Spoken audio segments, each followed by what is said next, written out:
November మాసంలో ద్వాదశ రాశుల్లో ప్రథమంగా మేషరాశి. మేషరాశి వారికి ఎలా ఉందో తెలుసుకుందాం.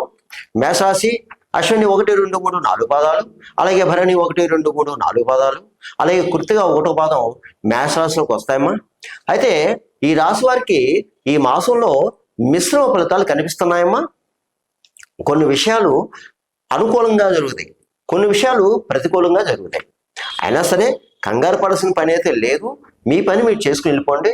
అయితే ముఖ్యంగా బంధుమిత్రుల యొక్క ఆదరణ లభిస్తుంది, మంచిగానే ఉంటుంది. కానీ కుటుంబ సభ్యులు అలాగే రక్త సంబంధీకులతో కాస్త కీచులాటగా ఉంటుంది, మాట పట్టింపులు వస్తాయి. దయచేసి ఆ వాదోపవాదాలకు వెళ్ళకుండా కాస్త ఓర్పుగా ఉండండి. అలాగే భార్యాభర్తల మధ్య చిన్న చిన్న ఈ తగాదాలు రావడానికి అవకాశం ఉంది.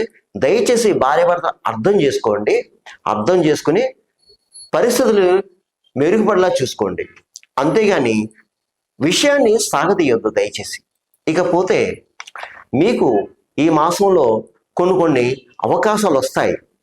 ఒక రకంగా అంటే మీ వృత్తిపరంగా కొన్ని అవకాశాలు వస్తాయి, దాన్ని సద్వినియోగం చేసుకోండి. ఇక ఈ మాసం కొన్ని ఇంపార్టెంట్ వ్యవహారాలు, అంటే ఉదాహరణకి భూగృహ సంబంధ లావాదేవీలు, ఆర్థిక లావాదేవీలు వచ్చే మాసానికి వాయిదా వేయండి. అలాగే మీరు ప్రయాణం అయ్యేటప్పుడు, వ్యవహారం మీద వెళ్ళేటప్పుడు తప్పనిసరిగా భగవన్నామస్మరణం చేసి బయలుదేరండమ్మా. 4 వీలర్స్ కానీ 2 వీలర్స్ కానీ వెళ్ళేవాళ్ళు భగవన్నామస్మరణం చేసి వెళ్ళండి దయచేసి. ఎందుకంటే ప్రయాణంలో చాలా జాగ్రత్తగా ఉండాలి. ఇకపోతే ప్రభుత్వం సంబంధించిన కార్యాలు నెరవేరుతాయి మీకు. అలాగే వృత్తిపరంగా బాగుంటుంది. ఎవరు ఏ వృత్తిలో ఉన్నా సరే జీవన విధానం బాగుంటుంది మీకు. అలాగే ఉద్యోగస్తులు, అంటే ఉద్యోగం కొరకు ప్రయత్నం చేసే వాళ్ళు ప్రయత్నం చేయండి తప్పకుండా. తర్వాత వివాహం గురించి ప్రయత్నం చేసే వాళ్ళు చేయండి. ఇకపోతే ఇతర దేశం వెళ్ళేవారు కూడా ప్రయత్నం చేయండి అమ్మా, ప్రయత్నాలు చేయాలి. అలాగే మీకు పాత మిత్రులు కలుస్తారు, వారితో సంభాషణ బాగుంటుంది, వారి యొక్క సహాయ సహకారం మీకు అందుతాయి. కానీ కొత్త వారితో జాగ్రత్త. వాళ్ళని నమ్మి ధనం కానీ బంగారం కానీ ముఖ్యమైన పత్రాలు కానీ ఇవ్వద్దు దయచేసి. ఇకపోతే ముఖ్యంగా ఈ మాసం మీరు అబద్ధపు సాక్ష్యం కానీ సాక్ష్య సంతకం చేయడం కానీ చేయవద్దు. ముఖ్యంగా గురువుని బ్రాహ్మణ్ణి దూషించొద్దు. అలాగే పెద్దలను గౌరవించండి. ఎందుకంటే అమ్మా మీరు ఈ మేషరాశి వారు ఏలినాడ్సల్లో ఉన్నారమ్మా, ఏలినాడ్సల్లో ఉన్నారు. మీరు న్యాయబద్ధంగా ఉండాలి, ధర్మబద్ధంగా ఉండాలి. ఎందుకంటే శని భగవానుడికి న్యాయంగా ధర్మంగా ఉన్న వాళ్ళు అయితేనే ఆయన శుభదృష్టి పడుతుంది. ఒకవేళ మీ న్యాయంగా లేదు, అధర్మంగా ఉన్నా అన్యాయంగా ఉన్నా దూషించిన శని భగవాను యొక్క ఆగ్రహాన్ని గురి అవ్వాలి. మీరు ప్రథమంలో ఉన్నారు, జాగ్రత్త, తస్మాత్ జాగ్రత్త. మీ పని మీరు చేసుకుని వెళ్ళిపోండి, అంతే. మీ పని మీరు చేసుకుని వెళ్ళిపోండి, అంతేగాని ఏదో అవుతుంది ఎవరో వస్తారని ఏవి ఆశతో ఎదురు చూడవద్దు దయచేసి. మీ పని మీరు చేసుకోండి, జీవన విధానాన్ని పాడు చేసుకోవద్దు. ఇకపోతే రియల్ ఎస్టేట్ రంగంలో బాగుంది, స్పెక్యులేషన్ లభిస్తుంది. మోటార్ ఫీల్డ్ వరకు బాగుంది.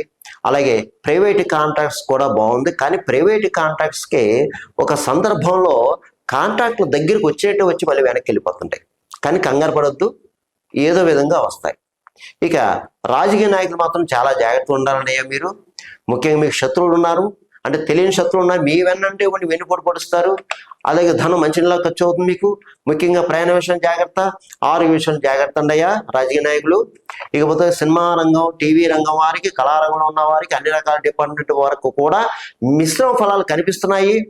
దయచేసి ఎవరితో వాదోపవాదాలకు వెళ్ళవద్దు. ప్రయాణం జాగ్రత్త, మీ పని మీరు చేసుకెళ్ళిపోండి.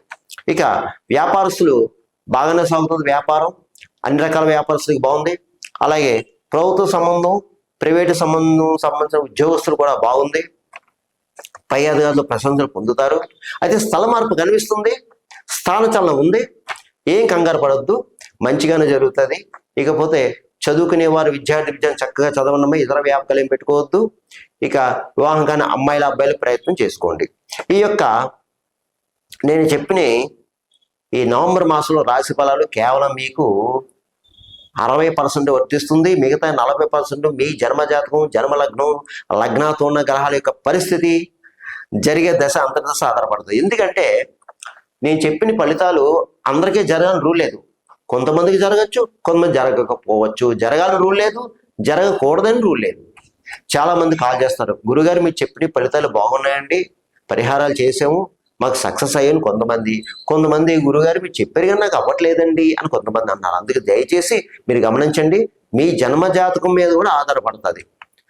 అందుగురించి మీకు ఏమైనా సలహాలు సూచనలు కావాలంటే ఈ కింద నెంబర్ ఉంది, ఆ నెంబర్ కాల్ చేసి మా ఆఫీస్ వాళ్ళకి అపాయింట్మెంట్ తీసుకోండి. ఇకపోతే నేను ఈ నవంబర్ మాసంలో కొన్ని పరిహారాలు చెప్తాను, మీరు చేసుకోండి. ముఖ్యంగా మీరు ఈ మాసం శివాలయంలో అభిషేకం చేయించుకోండి. అమ్మవారికి కుంకుమ పూజ చేయించుకోండి. అలాగే పౌర్ణమి రోజున, ఈ మాసంలో పౌర్ణమి వస్తుంది, ఒక రకంగా చెప్పండి అది కార్తీక పౌర్ణమి. చాలా మందికి కార్తీక మాసం, కార్తీక పౌర్ణమిలో నోవులు ఉంటాయి. లేని వారు సత్యనారాయణ స్వామి వ్రతం చేయించుకోండి. ఇకపోతే ఇదే మాసంలో ముఖ్యంగా సుబ్రహ్మణ్య స్వామి షష్ఠి. ఇదే మాసంలో నవంబర్ మాసం సుబ్రహ్మణ్య స్వామి షష్ఠి వచ్చింది. సంతానం లేనివారు, వివాహం కాని అబ్బాయిలు అమ్మాయిలు, అలాగే వివాహం అయ్యి సంతానం లేక లేదా సంతానం కలిగి కీచులాటలు, భార్యాభర్త మీద కీచులాటలు, దెబ్బలాటలు, గొడవలు ఉన్నవారు తప్పనిసరిగా ఆ సుబ్రహ్మణ్య స్వామి షష్ఠి రోజున చక్కగా మీ దగ్గర ఉన్న దేవాలయం వెళ్ళండి. శ్రీవల్లి దేవసేన శ్రీ సుబ్రహ్మణ్య స్వామికి అభిషేకం చేయించుకోండి చక్కగాని. ఆ తర్వాత ఇదే మాసంలో కాలభైరవాష్టమి వచ్చింది. కాలభైరవాష్టమి మన యొక్క గ్రహ దోషాలు తొలగించుకోవడానికి కాలభైరవ స్వామి పూజ చేసుకోండి, అభిషేకం చేయించుకోండి. అయ్యా గురుగారు మాకు దగ్గరలో కాలభైరవ స్వామి ఆలయం లేదండి అయ్యా, మా పరిస్థితి ఏంటి అంటారా? శివాలయం వెళ్ళండి. శివాలయంలో ఆ కాలభైరవాష్టమి రోజున మీరు అభిషేకం చేయించుకోండి. కాలభైరవ అష్టమి ఆ రోజు 8 సార్లు పఠించండి, మీకు మేలు జరుగుతుంది. మూగజీవులకు ఆహారం పెట్టండి.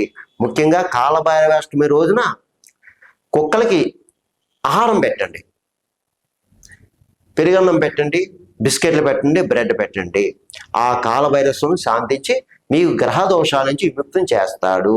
కాబట్టి మీరేం కంగారు పడాల్సిన పనే లేదు. మేషరాశి వారు చక్కగా ఉండండి, సంతోషంగా ఉండండి. సర్వేజన సుఖనో భవంతు, శుభం భవతు. స్వస్తి.